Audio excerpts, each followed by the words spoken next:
hate him if he's on the other team. Perhaps no other hockey player fit that old sports cliche better than the man who tended the Islanders' net for so many years, number 31, Bill Smith. To Islanders fans and players, he was the force in net who backstopped the team to 4 straight Stanley Cups in the early 1980s. To opponents, he was public enemy number 1 because he not only beat you on the scoreboard, he also enjoyed beating you physically if you came anywhere near his precious crease. Battlin' Billy Smith came to the New York Islanders in the 1972 expansion draft and stuck around for 17 great seasons.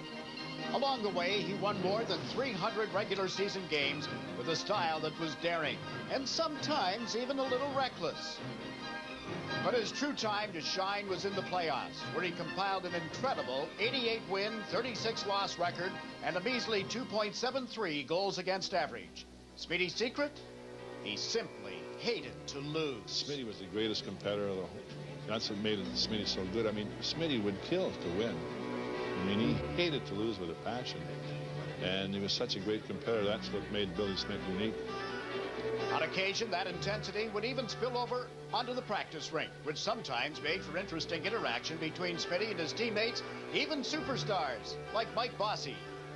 Needless to say, Boss could shoot pretty hard, and occasionally Boss got a little owly too. And I remember the fact that he was coming in and tying a couple of high ones up underneath the crossbar, and you know, Smitty never liked that at the best of times. And the last time that he came in, he sort of zinged one, and Smitty was after him right away because Boss had come behind the net and he started going out.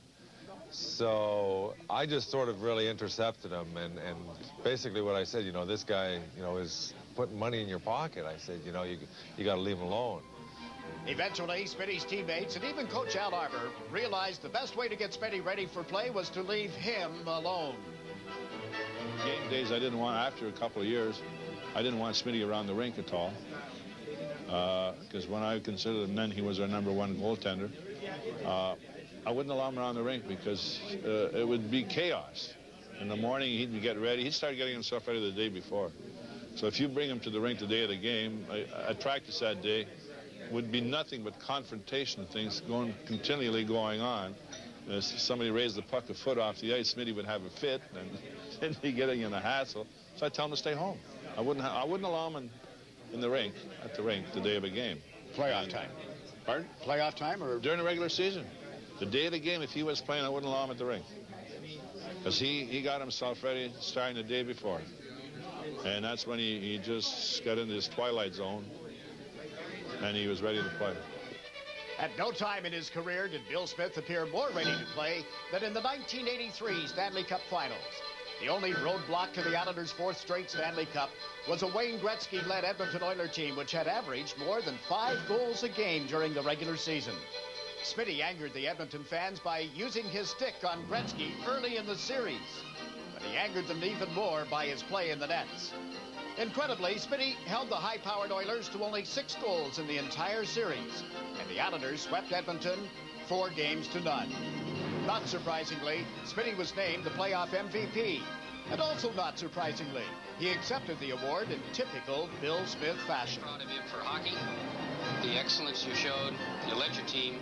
Very proud to present you the Conn Smythe Trophy. You really deserved it. And I know it's a team award, but you really led this team to this victory against an excellent hockey team, the Edmonton Oilers. Thank you very much. And all I got to say is there's probably a lot of people back in Canada will be turning over in their bed with me winning this tonight. No, not at all. Not at all. Late in Game 4 of that series, Smitty got even for what he felt was a bit of acting by Gretzky earlier in the series by flopping after a hit from Glenn Anderson. Even while winning MVP honors after the game, the ever-outspoken Smitty couldn't resist one final shot. I did the same thing that Gretzky did to me to draw 5 penalties out. When I hit Gretzky in Edmonton, he rolled around and cried like he was dying. So when he hit me tonight, I says, hey, I may just well do the same thing. So that's what I did. I threw myself on my back and I squirmed. Incidentally, he got 5 minutes. So all I want to tell the people in Canada and all over the world, 2 can play that game. Smitty always managed to have the last laugh against his opponents. Just ask Islanders GM Don Maloney, who saw plenty of Bill Smith during his days with the New York Rangers. The one thing I remember most was the 84 playoff series. It was in the Garden, the 4th game, and actually it was a close series, and we were down. We were on a power play in the 2nd period, and for some reason this sticks in my mind. I was in front of the net.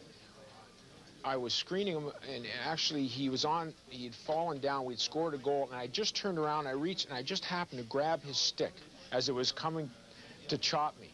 And in that instance, I had my stick in my hand. I remember looking at him on the ice and debating, do I take 5 years of frustrations out right now? And I said, oh, we're going to win this series. I set it down, and then turned around and we lost the series. So that's the one thing of all the times that I remember against Smitty, the most vivid memory I have personally of my play against him.